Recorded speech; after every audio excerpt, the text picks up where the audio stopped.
Social influence is a pervasive feature of human life. From deciding which political candidate to support to adopting new health practices, people's choices are often shaped by the opinions and behaviors of others. Classic social psychological research has demonstrated that individuals conform to group norms, sometimes even against clear evidence of their own senses. Conformity due to social influences can reinforce misleading information and entrench false beliefs, but it can also promote the spread of accurate information. Confidence, on the other hand, can often shape how people evaluate and revise their beliefs across contexts. For example, in educational contexts, students who hold misconceptions with high certainty often resist updating their beliefs, thereby impeding learning. In the contemporary digital environment, where misinformation circulates widely, overconfidence predicts poorer distinction between true and false news, as well as greater sharing of false content. Furthermore, during the COVID-19 pandemic, individuals who were highly confident in their vaccine-related judgments displayed greater tendency to judge the strength of relevant claims based on their alignment with existing beliefs and lower accuracy in distinguishing between relevant true and false information. These real-world examples highlight that the problem is not simply ignorance, but rather confidence in incorrect knowledge, which has been associated with reduced openness to belief revision and information updating. The present proposal aims to experimentally test the potential causality between confidence in one's own incorrect knowledge and susceptibility to informational social influence in the form of group consensus. Although past research has examined the role of confidence in social influence, relatively few studies have manipulated confidence in adults and tested its effects on conformity as an outcome of acceptance of social influence when individuals are objectively wrong. Understanding this relationship can shed light on why misinformation persists and inform strategies for promoting knowledge revision and collective decision making. Social psychology distinguishes between two primary forms of social influence. Normative influence occurs when individuals conform to gain approval or avoid rejection, while informational influence arises when people assume that others possess superior knowledge.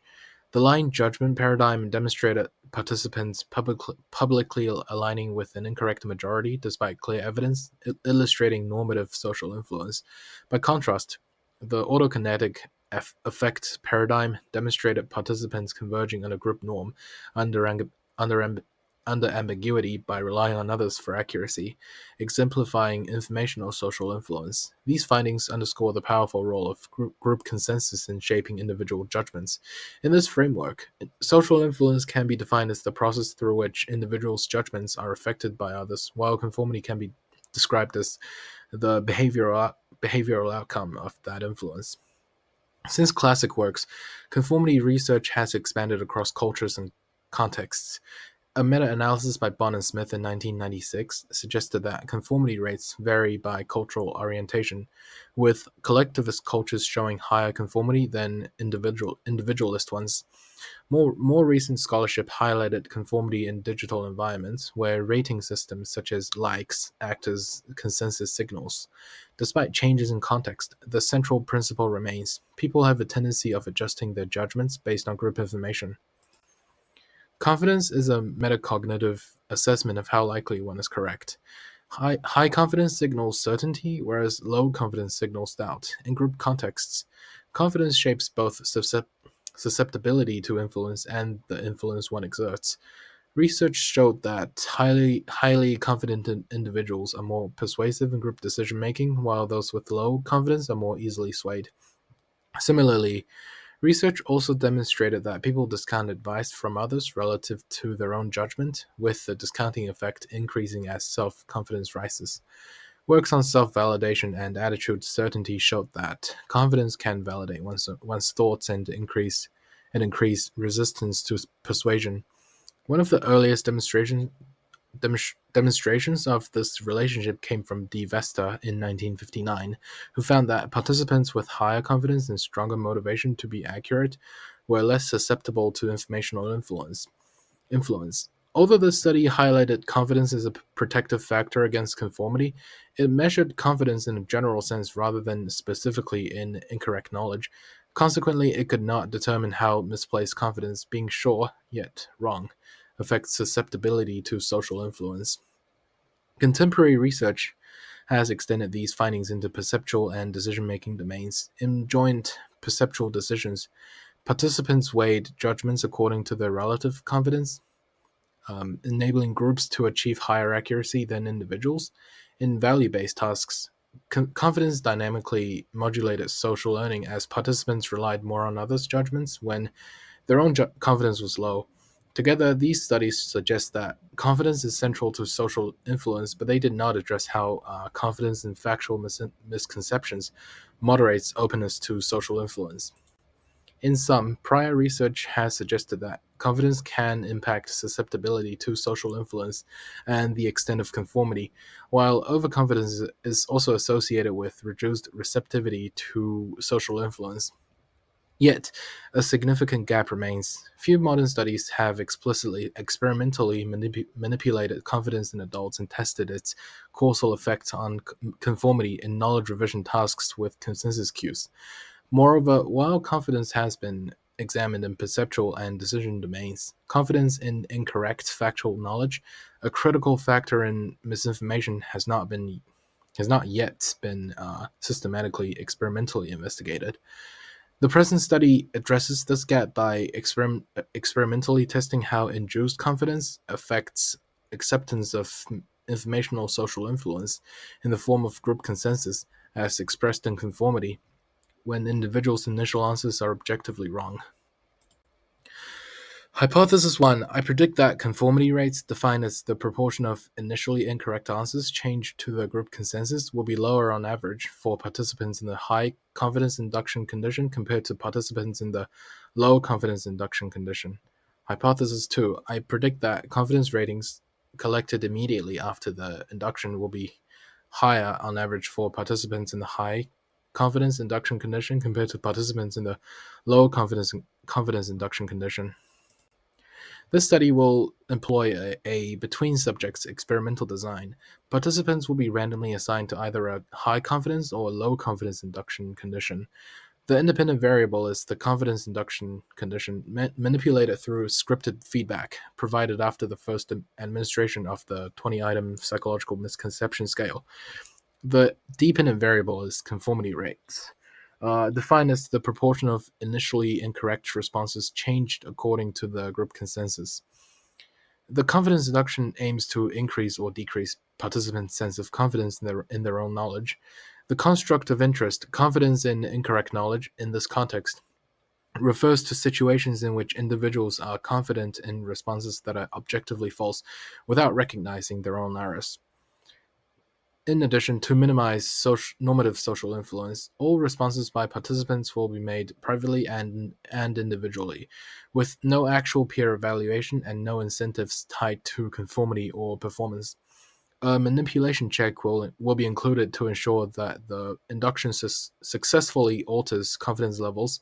Immediately after receiving feedback, participants will provide a rating of their confidence in their psychological knowledge on a scale from 0, not at all confident, to 100, extremely confident.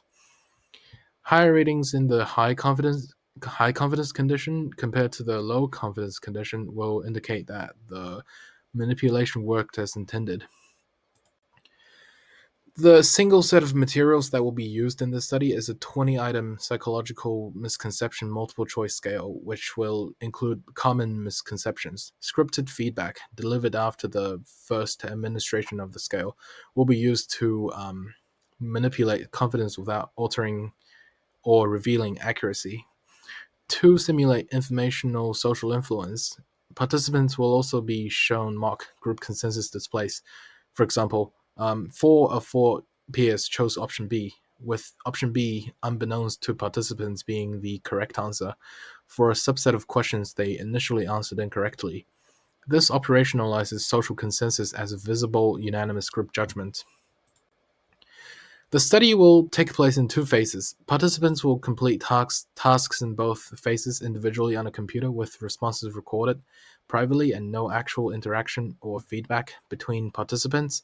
In phase 1, participants will complete the 20-item psychological misconception scale. regardless of their actual performance. Participants will, in the high confidence condition, will receive scripted positive feedback, such as "your knowledge seems generally accurate" based on your responses, while participants in the low confidence condition will receive scripted negative feedback, such as "your knowledge seems generally inaccurate" based on your responses.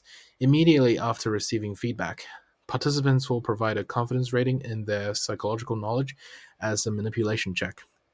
Immediately after phase 1. In phase 2, participants will complete the same 20-item psychological misconception scale again, immediately after each incorrect response.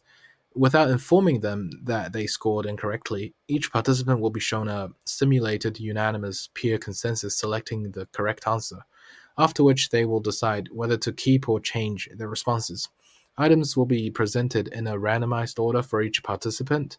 Simulated group consensus cues will be displayed automatically on items answered incorrectly without participants being aware that they are not from real peers. To standardize exposure across participants, consensus will be shown on a subset of up to 10 incorrect items. Those who scored no incorrect responses will be excluded from the final dataset. The analysis will involve an independent samples t-test comparing mean conformity rates across the high and low confidence induction conditions. The predicted outcome is that participants' level of induced confidence will impact their conformity rates. Specifically, in line with hypothesis 1, participants in the high confidence condition are predicted to conform less often to the group consensus than those in the low confidence condition. This would indicate that greater certainty in one's own knowledge reduces susceptibility to informational social influence when one's initial judgments are incorrect. In support of hypothesis 2, participants in the high confidence condition are also expected to report higher post-feedback confidence ratings on the manipulation check, suggesting that the induction successfully altered subjective confidence. Together, those outcomes would provide causal evidence that heightened epistemic confidence can reduce conformity to group information, extending previous correlational findings on confidence and resistance to persuasion. The predictive findings would have both theoretical and practical implications. Theoretically, they would refine models of social influence by further clarifying how metacognitive states regulate the balance between private certainty and external state consensus. Building on prior work that integrated confidence into models of informational social influence, this study may help further explain why some individuals assign lower evidential weight to consensus even when it seems likely informative, and accuracy may, in expectation, be improved by following others. It also reinforces the idea that resistance to influence may not be purely normative, but sometimes rooted in a metacognitive sense of security. I mean certainty. Such insights contribute to bridging research on metacognition and social psychology, two areas that are often studied separately. Practically, the predicted results would suggest that highly confident individuals may resist consensus presented as an accuracy cue even when group consensus is unanimous. Understanding this dynamic could help explain why confident individuals may be less likely to adjust their views when faced with accurate majority information. In applied settings, this insight may inform how consensus-based information is communicated. For example, by highlighting when individuals should trust collective input, or by designing interventions that encourage appropriate calibration of confidence. Finally, the study would also have implications for digital environments. The effectiveness of social media platforms' rating systems, such as likes, in the context of informational social influence, may depend on users' pre-existing confidence in their beliefs. High confidence users may disregard consensus indicators, meaning that platform-based corrections through the mechanism of informational social influence could be selectively effective. Designing interventions that consider users' confidence states could improve the efficacy of online fact-checking efforts. Thank you for your attention.